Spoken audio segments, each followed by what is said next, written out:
The warmest of greetings to you. I am your storyteller, Chip, and you know, some of the oldest stories in Europe come from the ancient Greeks. They believed that the gods lived on a mountain called Olympus, and they all had special jobs to help make the world work. For example, Zeus made clouds full of rain to help all of the plants grow. He was also the king of the gods though, so he couldn't take the clouds to the plants. That was the job of his sister, Demeter. But what do you think would happen to all of those plants if Demeter stopped doing her job? Well, in this story, we'll find out.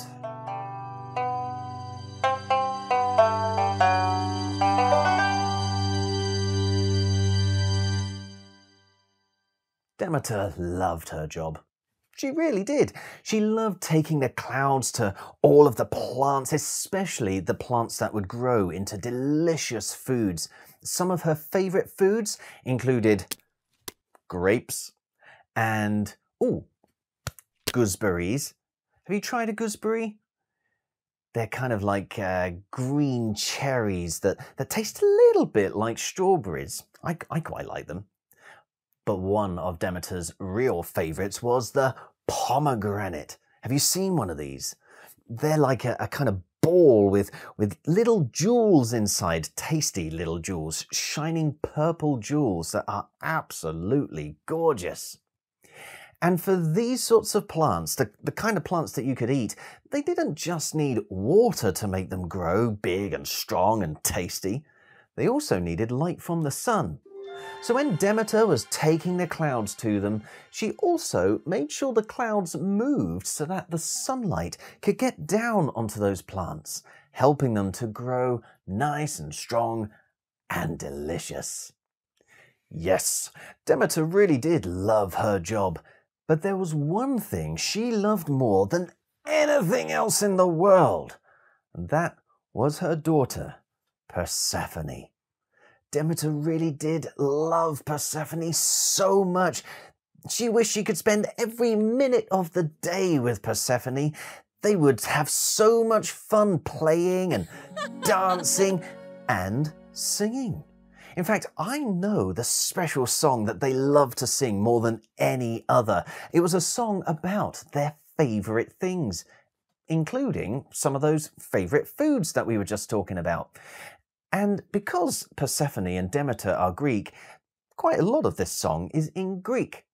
It's a song about the things that they like, so they would start by saying, I like, but in Greek that would go, moureson. And the very first line was about the grapes. So it would go, moureson grapes. The second line was about those gooseberries. So it would go, moureson gooseberries. The third line was about the barley. We didn't talk about the barley, did we? The barley was a really important plant because that one was one of the first plants that the Greeks used to make bread. So, very tasty bread. Very important food, barley. And they would sing, moureson barley. Then, remember Demeter's favourite food, the pomegranate? That was in line 4. Moureson pomegranate. I'll just do all of those together so you can hear what it sounds like.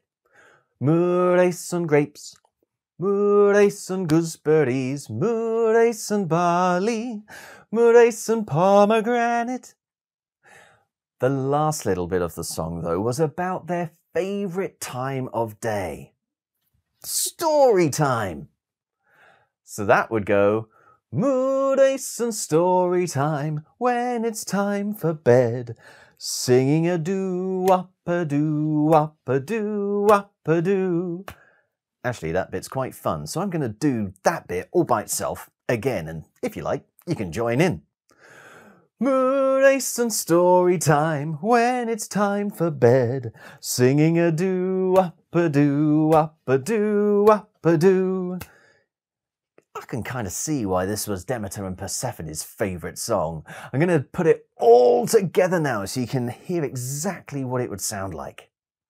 Moonrace and grapes, moonrace and gooseberries, moonrace and barley, moonrace and pomegranate, moonrace and story time, when it's time for bed, singing a doo-up-a-doo, up-a-doo, up-a-doo. But of course, Demeter couldn't spend her whole day with Persephone, however much she wanted to, because as you know, Demeter had to go and take the clouds around the world. And because of that, Demeter wanted to make sure Persephone was safe when she wasn't able to look after her. All mothers would want to do that, wouldn't they? So Demeter, being a goddess, was able to ask the sun to keep an eye on Persephone and make sure that she didn't get into any trouble. Well, at the start of this story, Persephone was having a lot of fun in a nice big meadow with two of her friends, Artemis and Pallas. They were playing and dancing and singing. Persephone was teaching Artemis and Pallas her favourite song that she would sing with her mum. And you know how this goes now, don't you? Moonrace on grapes, moonrace on gooseberries, moonrace on barley, moonrace on pomegranate, moonrace on story time, when it's time for bed, singing a doo-up-a-doo, up-a-doo, up-a-doo.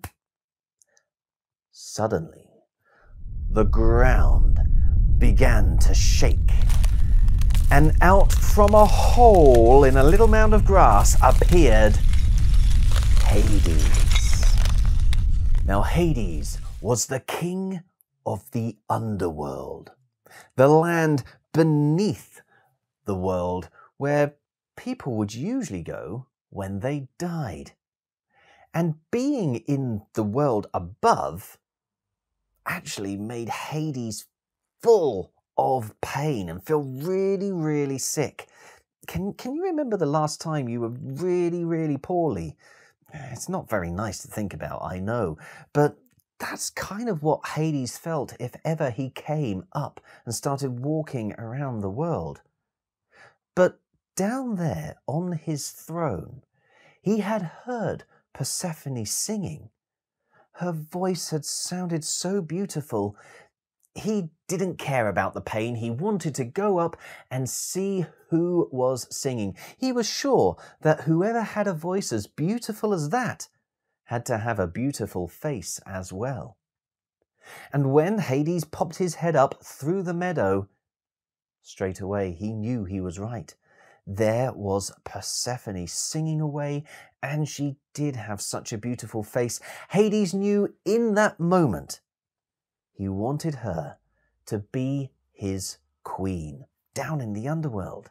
Well, now, before Hades could ask Persephone to be his queen, he needed to ask permission from the ruler of the world, the king of the gods, Zeus, who actually happened to be Hades' brother. And when Zeus saw Hades looking so happy, he was really pleased for his brother. And so said yes, he could go and marry Persephone on the condition that he looked after Persephone as well as he could. Well, Hades was definitely going to keep that promise. He really was falling in love with Persephone. And now that he had the permission from Zeus, there was only one more person he needed to ask: Persephone herself. When Hades went back to the meadow and spoke to Persephone, she was quite surprised. She didn't know what to do at first. I mean, she really did love the meadow, and she wasn't sure about leaving her friends Artemis and Pallas. And of course, she wasn't sure about leaving her mum, Demeter. But she did quite like the idea of being a queen. That was something she'd always dreamed of. And not only that, Hades said there'd be plenty of places down below where she could play and dance and sing down there in the underworld. But Persephone was sold. She agreed to marry Hades become the queen of the underworld as soon as she had said goodbye to her mum.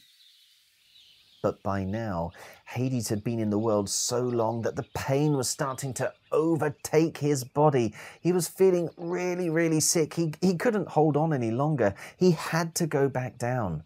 And he begged Persephone to come with him, because otherwise he wouldn't be able to make her his queen. Persephone was really torn because, yes, she wanted to go, but she didn't want to leave without saying goodbye to her mum. In the end, though, Hades was so full of pain that Persephone didn't really have a choice. She followed Hades back down into the underworld to be his queen. Well, when Demeter got back to the meadow, searched all around for Persephone, the sun came to tell her all that had happened. And Demeter felt something really horrible inside. It was like a mixture of sad and sick and angry and confused all at the same time. She really didn't know what to do. She didn't think she could do anything. And when she found out that her brother Zeus had been happy for this, he had given Hades permission to do this, well, that settled it. She wasn't going to do her job anymore. She went to her little cave on the mountain Olympus and sat and wept. She cried for so long, days turned into weeks, which turned into months. And because Demeter wasn't taking the clouds to all of the plants that needed them anymore, the clouds began to clog up the sky, and the light from the sun couldn't reach those plants. The land got very dark and cold, and even though they were getting quite a lot of water, the plants were getting weak, and many of them died. Many of them got so cold they froze to death. And Zeus looked out around the world and he knew that this was not good. He needed Demeter to come back to work. But she wasn't listening to him. It seemed the only way to get her to work was going to be to bring Persephone back to the world. But Persephone had been in the underworld for months now. And Zeus knew if she had had anything to eat, well, she wasn't going to be able to come back. Because if she'd eaten something, coming back to the world would fill her body with the same pain that Hades had felt when he came to the land. So Zeus asked the sun to check for him the next time he went down. The sun went into the underworld once a day and spent half a day there, in fact. Zeus asked the sun to find out whether Persephone had eaten. And well, the sun already knew this, actually. The sun told Zeus that Persephone had been so sad for leaving without saying goodbye to her mother that even though she had been down there in the underworld all this time, she hadn't eaten a single thing. Well, Zeus thought this was brilliant. It meant that Persephone would be able to come back. And he commanded the sun to go and tell Hades that Persephone must come back to the world. Down there in the underworld, Persephone and Hades really were in love. They were a good king and queen to all those living in the underworld, who, you'll remember, had died once to go from the world into the underworld. With Persephone by his side, Hades had made the underworld a really fun place with lots of playing and dancing and singing. And Persephone had taught Hades that song that I'm sure you know by now. It goes, "Mourace on grapes, mourace on gooseberries, mourace on barley, mourace on pomegranates, mourace on story time, when it's time for bed, singing a doo-up-a-doo-up-a-doo-up-a-doo." Even so, Hades knew that Persephone wasn't fully happy. And when the sun came to see him, he very quickly understood why. Persephone really wanted to see her mother. And Hades understood that if this was going to help Demeter do her job and keep people healthy and alive back on the world, it was really important. So he agreed he would let Persephone go back up to the world. Before she left, though, Hades asked her to eat a little something for the journey. Just a little something, because he had promised Zeus, hadn't he, that he would take good care of her. And she was going to need energy for the journey back up to the world. Persephone wanted to be full of life when she met her mother, didn't she? She wanted to be full of energy. Persephone thought that Hades actually had a really good point. So she did take some seeds from a pomegranate. Now, if you've ever been without food for a long time, you'll know that it's not a good idea to eat a lot all at once. That can actually make you quite sick. So Persephone didn't eat a lot of the pomegranate. She only ate 6 of those little purple jewels, those delicious little seeds. It gave her a lot of energy, though, for the journey back to the world, just like Hades had said it would. And when Persephone arrived at her mother's cave, Demeter was overjoyed. They gave each other a huge hug, and they were so happy they immediately started to dance and sing their favourite song. Moonrace on grapes, moonrace on gooseberries, moonrace on barley, moonrace on pomegranate, moonrace on story time, when it's time for bed, singing a doo-up, a doo-up, a doo-up, a doo. Then Persephone joined Demeter as she got back to doing her job. Together they took the clouds to all of the plants that needed them, not just so that they got water, but allowing the sun's light to finally shine down and help them to grow strong and big and delicious. The sun saw Persephone looking so happy and said to her, "Those 6 seeds from the pomegranate must have given you so much energy. You look so full of life." And when Demeter heard that, it filled her with horror. She knew that because Persephone had eaten some of the seeds of that pomegranate, it wasn't going to be long before her body was full of pain and sickness, and she would have to go back down into the underworld forever. But Demeter knew that Zeus, the king of the gods, had some magical powers, and maybe he would be able to stop this curse of the food from the underworld. Maybe Zeus would be able to take all of that pain and sickness away so Persephone could stay back in the world. When they got to Zeus, though, he had some very bad news for Demeter. His magic wasn't that strong. Some things that happen have to happen. And the rule that food from the underworld would make you sick and in pain if you came back to the world, that was a really old rule. Even the strongest magic couldn't undo that. However, when Zeus found out that Persephone had only eaten 6 seeds, that gave him an idea. And he said, "My magic should be strong enough to let you stay above the world without pain for 6 months. At the end of that time, though, you'll need to go back down into the underworld.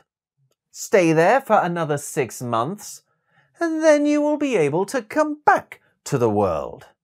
And so on and so on. 6 months below, and 6 months above. Well, Demeter wasn't completely happy with this arrangement, but Hades was a lot happier because it meant he got his queen back for 6 months, which is half a year, isn't it? While Persephone was down below, Demeter didn't do her job, allowing the clouds to clog up the sky and make the land dark and cold so that the plants would die.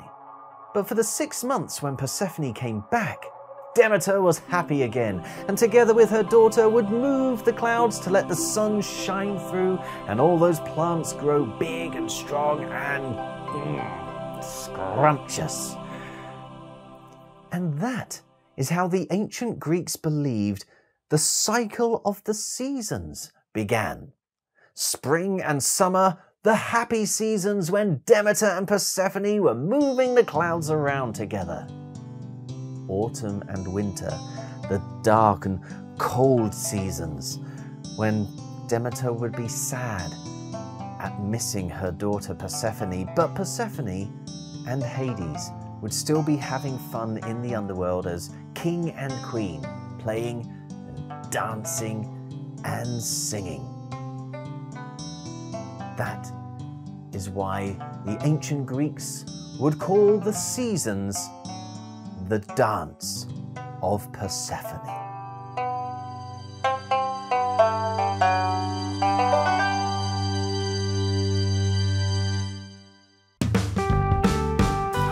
Thank you for sharing the story of Persephone with me. It really is one of my favourites. But I'd like to know what you thought of it, so please look below for where it says review and click on the link to do just that. Tell me what you thought. And while you're there, why not have a go at our epic challenge? If you send me some of your creativity, your writing, your pictures, your videos even, I may well jump on a video call with you. If you're an epic explorer, you can go and watch a bonus story right now as well about another 2 famous Greek gods, the queen of the gods, Hera, and the god of music, Apollo. If you're not an epic explorer yet, and you would like to be one, have a look at fablespodcast.co.uk. You'll find everything you need right there. Right now, though, it only remains for me to say cheerio, and I hope to hear your story soon. So, cheerio! And I hope to hear your story soon.